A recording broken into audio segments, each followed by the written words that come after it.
Hi, this is Amanda Fox, and this is my project over collaborative learning for assignment number 3. I was in the collaborative learning group, and the first thing that we decided to do was to define what is collaborative learning. Collaborative learning involves groups of students working together to solve a problem, complete a task, or create a product. And of course, my focus when thinking about collaborative learning was how could we incorporate technology to achieve these goals and to have students using collaborative learning through the use of technology. Of course, one of the most interesting things I found about collaborative learning was that the reason why it's so successful is because as human beings, we're social creatures and we value communication and speaking with other human beings. And I thought this was really powerful when thinking about students in our classroom that through talking and interacting with each other, that's when the learning really is going to occur. And so that's why I think collaborative learning is so beneficial to use in the classroom. Some other benefits that I found were that students get to see different viewpoints. They get to hear valuable input from their classmates or from others that they're working with. So it really broadens their horizons. Of course, the use of critical thinking skills is a benefit of collaborative learning. Students have to defend their arguments and their ideas to other students and really have to think critically about the arguments that they're trying to present. Problem solving is another benefit of collaborative learning. You have to learn how to problem solve while working with a team and to do so cooperatively. Social skills, many students, especially I work in an elementary school, and so social skills is something that's very important for us. There's not always time in the curriculum to really specifically teach those skills, but collaborative learning is a great way to do that. And then, of course, it makes learning fun. I think that students really have fun when they get to work with each other and they see it more as a social and fun thing that they get to do rather than just another assignment that's given to them by a teacher. So our group started out with some of these different ideas of what we wanted to think about or research as we were thinking about collaborative learning. We picked topics from this list. We wanted to maybe research the benefits of collaborative learning, the tools that we could use to promote collaborative learning within our classrooms and within our schools. Project-based learning, I know this is something that is really popular right now, especially with the use of the Common Core standards. And then global connectivity. And global connectivity was the topic that I was most interested in, being the library media specialist. It's something that I value and think is really important, and it's something that really um, is relevant to my job. It also is one of the main standards for ISTE.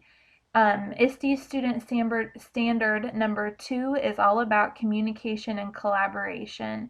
And as you can see, it really focuses on students interacting with other students, connecting with each other, working together to create a product or to evaluate a product, as I had shared one of the benefits of.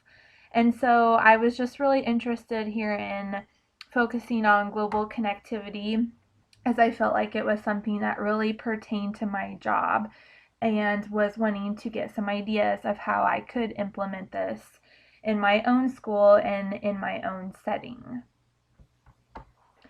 So, as I was researching global connectivity, one of the things that I found that I really, really liked, and I really want to get this going in my library, was something called Mystery Skype. Mystery Skype is where two classrooms are in different locations. They could be in different states in the United States, it could be in different countries, anywhere in the world.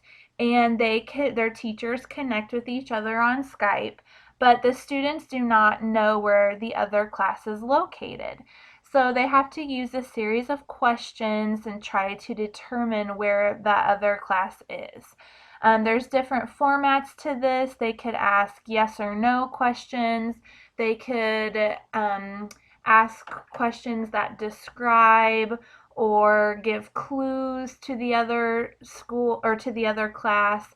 But the main goal is for both sides to use their deductive reasoning and their problem solving skills to figure out where the other class is located somewhere in the world.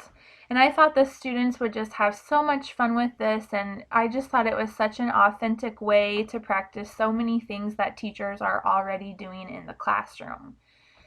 There was lots of other variations. I was thinking about, well, how could our younger students use this? Fourth and fifth grade really work hard on geographical skills, but what about our younger students?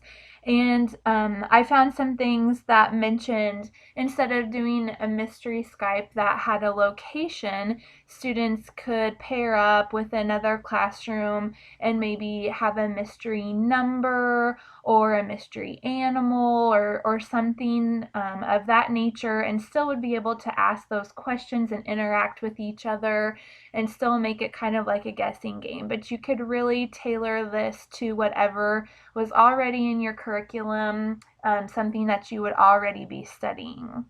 And of course, another variation to this would be using Google Hangouts. It's not something that I really researched very much, but I definitely see how you could do this using Google Hangouts and not just Skype.